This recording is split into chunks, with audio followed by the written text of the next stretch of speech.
Olá a todos, meu nome é Pablo Mundel, eu sou formando do curso de Engenharia Sanitária e Ambiental pela Universidade Federal do Oeste da Bahia, a UFOB. Hoje eu vou estar falando um pouco com vocês a respeito do controle da poluição atmosférica. Na nossa agenda de hoje, nós vamos falar um pouco sobre os padrões de qualidade do ar, então vamos entender um pouco sobre o que é padrão de qualidade do ar, quais são as suas classificações. Vamos estar falando um pouco sobre o índice de qualidade do ar. Então nós vamos entender o que é esse índice, para que esse índice serve, né? Qual a importância dele. E também vamos estar falando um pouco sobre a respeito dos padrões de emissões, né? Sobre as legislações referentes aos padrões de emissões, as CONAMAs. Bom, primeiro, para a gente poder falar de padrões de qualidade do ar, primeiro a gente precisa entender o que é padrão de qualidade do ar. Então, padrão de qualidade do ar, ele é a definição legal das concentrações máximas dos componentes gasosos, né, de modo a garantir a proteção da saúde e o bem-estar das pessoas. Ou seja, são os valores máximos, né, dos componentes gasosos, né, permitidos na atmosfera, de modo que esses não tenham concentrações, né, suficiente para atingir a saúde e o bem-estar das pessoas. Esses padrões eles são baseados em estudos científicos, né? E os seus níveis eles são medidos, né, pela quantidade do poluente que está presente na atmosfera, né, dos poluentes padrões que a gente chama. Esses níveis também eles têm uma margem de segurança para preservar a saúde da população. Bom, o que é poluente padrão? Poluente padrão são os poluentes que ocorrem em grande frequência, sendo esses danosos à saúde e ao bem-estar da nossa população. No Brasil, esses poluentes considerados poluentes padrões são partículas totais de suspensão, fumaça, dióxido de enxofre, partículas inaláveis, monóxido de carbono, o ozônio e o dióxido de nitrogênio. Bom, através da portaria 348 de 1990 e da resolução CONAMA 3, também de 1990, em seu anexo 1, ela estabelece dois tipos de padrões, né, sendo o padrão primário e o padrão secundário. Sendo que o padrão primário são aqueles onde as concentrações de poluentes, quando ultrapassadas, elas poderão afetar a saúde da população. Ou seja, entende-se que esses níveis são os níveis máximos toleráveis, né, de concentração de poluentes, né, para a qualidade do ar. Já o padrão secundário de qualidade são aqueles onde o padrão mínimo, né, aceitável, vamos dizer assim, né, é aquele que o mínimo de poluente presente na atmosfera ele não vai, ele vai ter um mínimo, né, de componente presente na atmosfera e ele não vai interferir de forma adversa à saúde da nossa população. Ou seja, entende-se que é um nível aceitável, né, de, de qualidade do ar. Ainda falando da resolução 3, né, de 1990, ela prevê a aplicação desses padrões de forma diferente dentro do nosso território. Dessa forma, ela divide o território em três classes, né, sendo a classe 1 as áreas de preservação, né, de lazer e turismo, tais como parques nacionais, estaduais, reservas. Né. As de classe 2 são aquelas onde o nível de qualidade está como o desejável, né? Então é aquela como o nível ele é desejável, então ele está nos padrões secundários. E a classe 3 são aquela onde a área esteja com os níveis de qualidade próximo ao máximo tolerável, ou seja, é aquelas que estão classificadas como os padrões primários. Aqui a gente traz essa tabela também da CONAMA número 3, onde ela estabelece, né, os padrões de qualidade do ar primário e secundário, o tempo de amostragem que deve ser feito, né, e qual é o método, né, a metodologia utilizada para poder medir esse parâmetro. A gente pegando como um exemplo aqui o primeiro, aqui ó, partículas totais em suspensão, a gente verifica que o tempo necessário para fazer o seu monitoramento, né, a sua amostragem é de 24 horas. Se a área ela é classificada como primária, né, então o padrão dele ele está em torno de 240 a 80. Se o padrão é o secundário, ela gira em torno de 150 a 60. E o método de amostragem é por amostrador de grande volume. Então ela traz esses padrões para nós. Além, além dessa, ela traz os níveis de qualidade, né, para episódios críticos de poluição. Então, ou seja, essa norma ela estabelece níveis, né, de qualidade para a elaboração de um plano de emergência para episódios críticos, né, que objetiva prevenir riscos graves e eminentes à saúde. Então, essa tabela ela nos mostra justamente isso, né? Quais são os pontos, né, de atenção, de alarme e de emergência para os padrões de qualidade do ar que possam estar interferindo, né, de forma grave e eminente à nossa população. Sendo que para ser acionado esses padrões, né, ele precisa ter que a manutenção, né, a emissão desse poluente ela esteja de forma contínua, né, e que as condições atmosféricas elas não permitam a dispersão desse poluente do ar durante as 24 horas. Então, tendo esse cenário, é acionado esse plano de emergência com as seguintes classificações, né? Sendo que não é, né, o objetivo é nunca a gente chegar no plano de emergência, né? Então, a gente chegar quando a gente estiver na atenção, a gente já tomar medidas para que a gente não chegue até um nível emergencial. Bom, aqui a gente traz alguns relatos para vocês, né, da cidade de Cubatão, algumas notícias de quando foi acionado, né, o plano de emergência, onde a gente obteve alguns episódios críticos, né, de qualidade do ar na cidade. Aqui em 1988, né, onde foi decretado aqui o estado de atenção na cidade de Cubatão, em São Paulo, e em 1991, onde foi decretado um estado de emergência. Então, chegou em níveis bem críticos, né, a qualidade do ar nessa cidade. Até hoje, Cubatão é uma das cidades que tem a classificação mais elevada, né, de criticidade da qualidade do ar.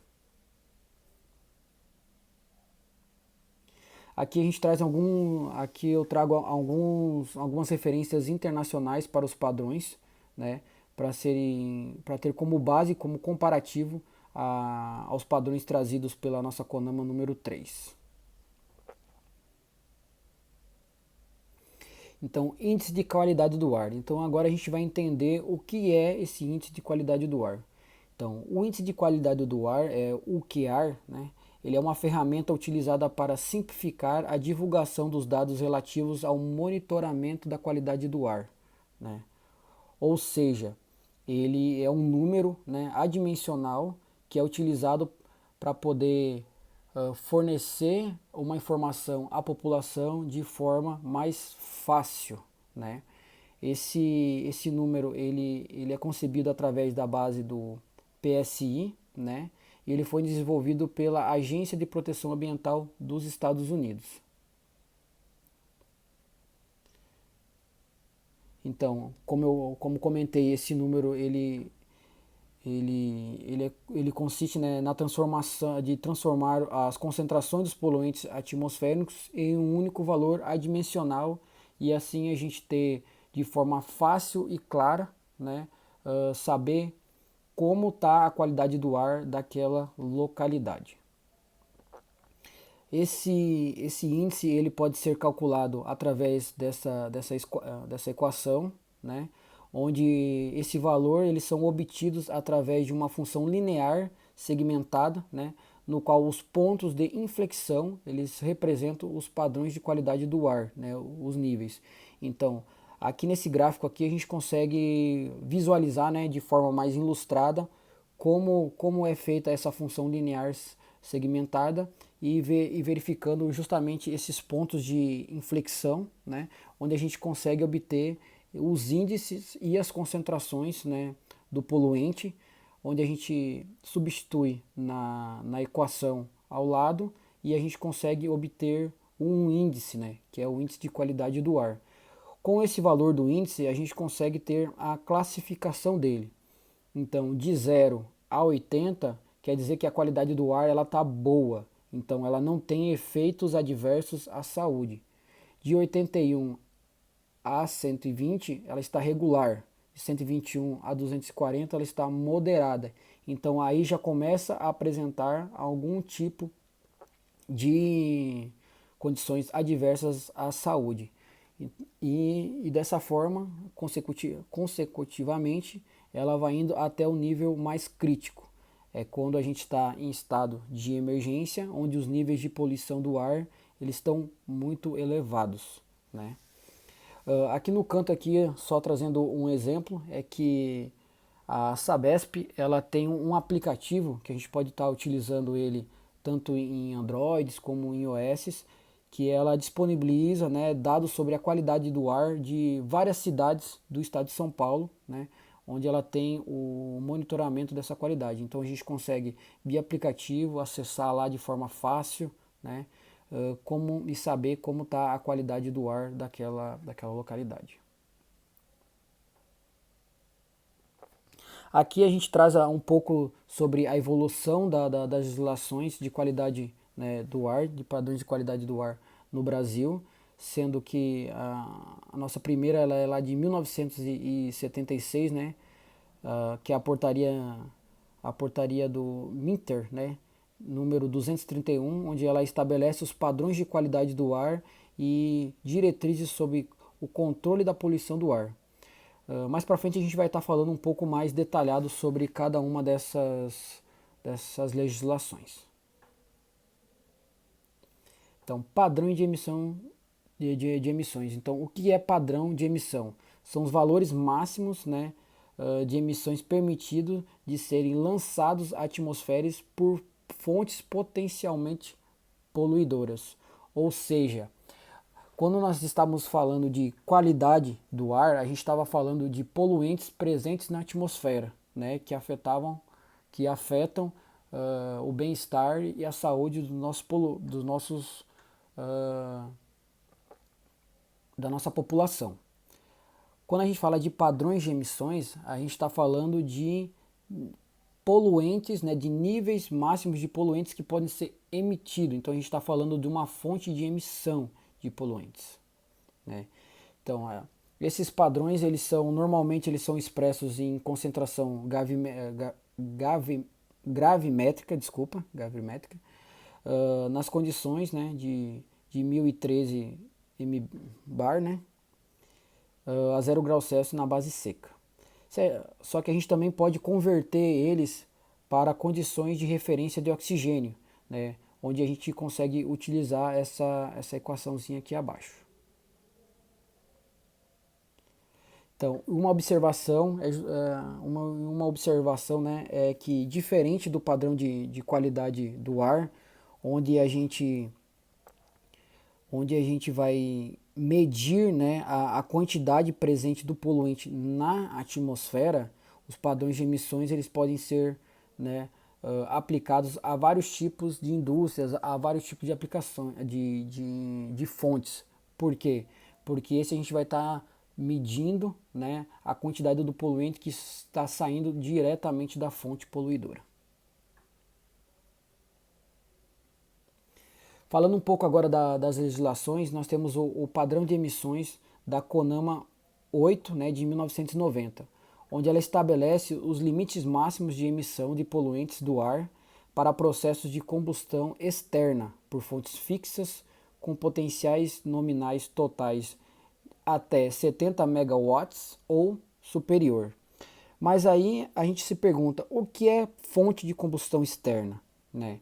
Então, fonte de combustão externa é o produto da combustão, né, ele não entra em contato direto com o produto. Ou seja, né, o processo da combustão que está sendo gerado ali, por exemplo, o calor que está sendo gerado ali, ele não entra em contato direto com o produto.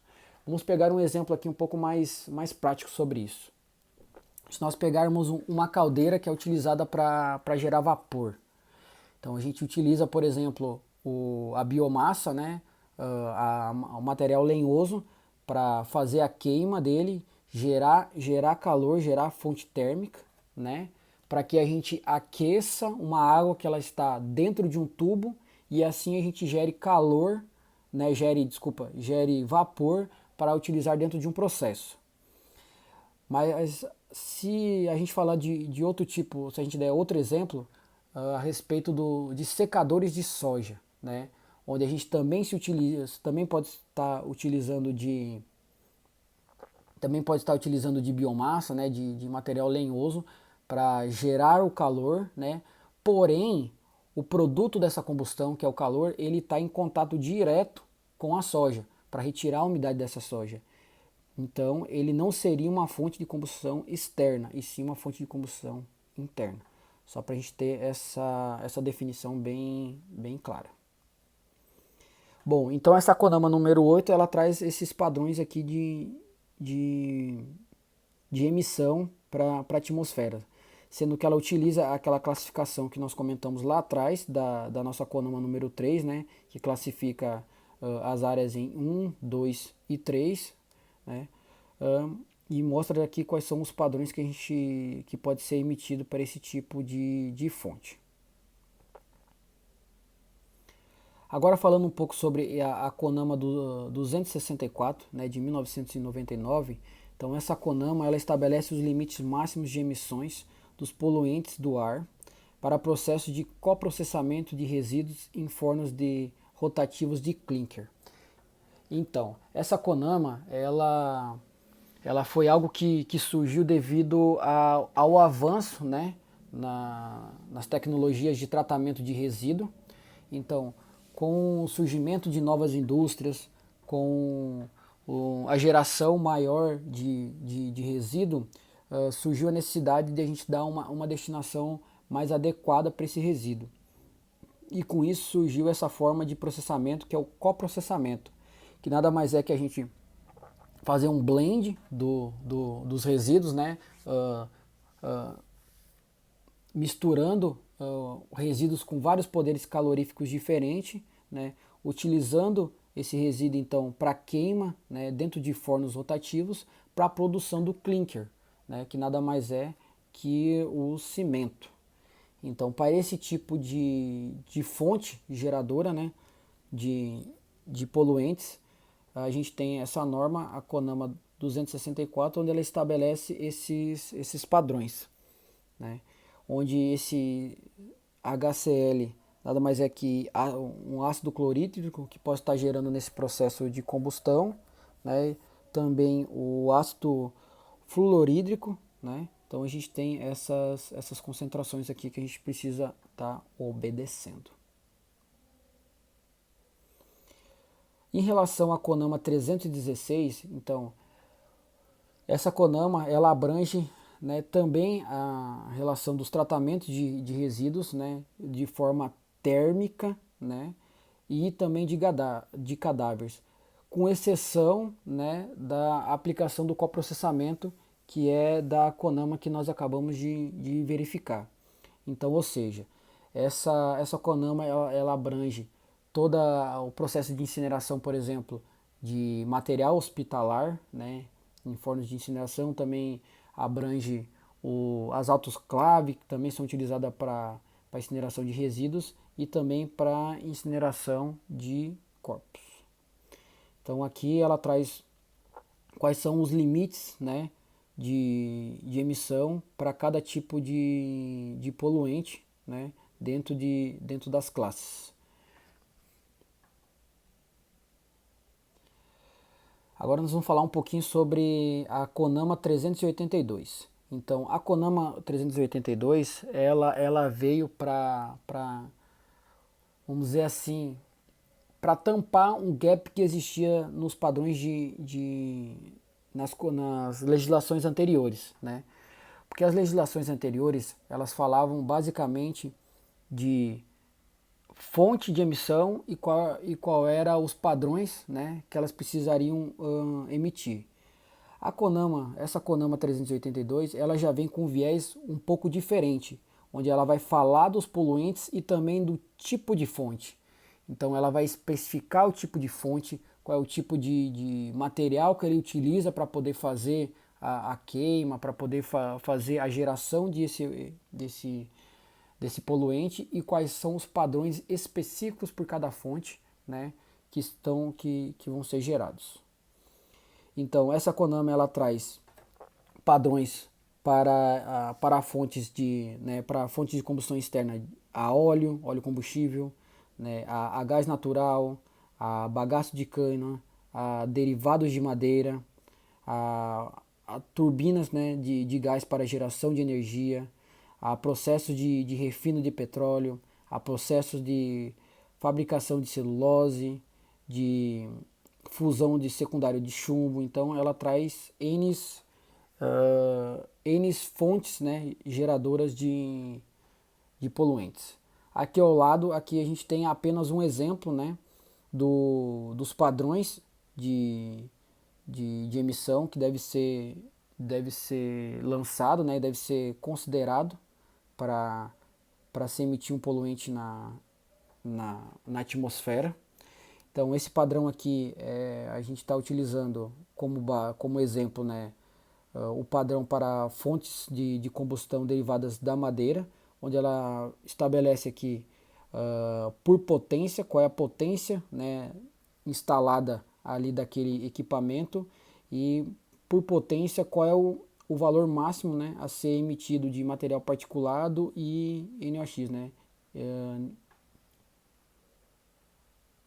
óxido de nitrogênio.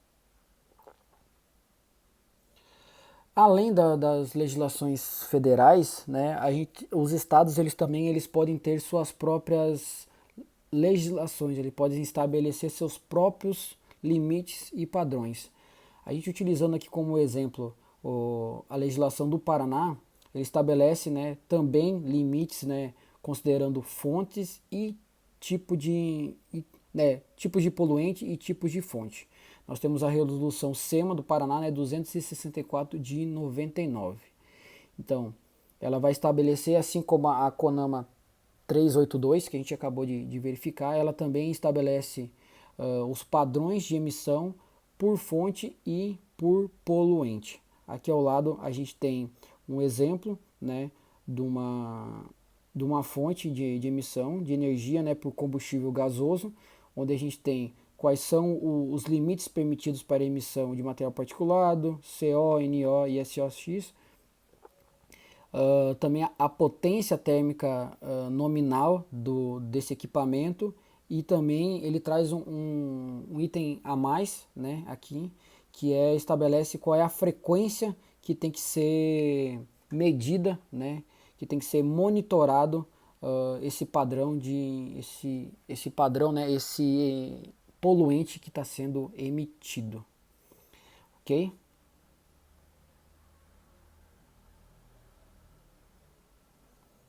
Bom, pessoal, o que eu queria trazer para vocês hoje sobre os padrões né, de poluição era isso, né? E eu deixo essa chargezinha aqui no final. Tchau, tchau para vocês. Fiquem todos com Deus.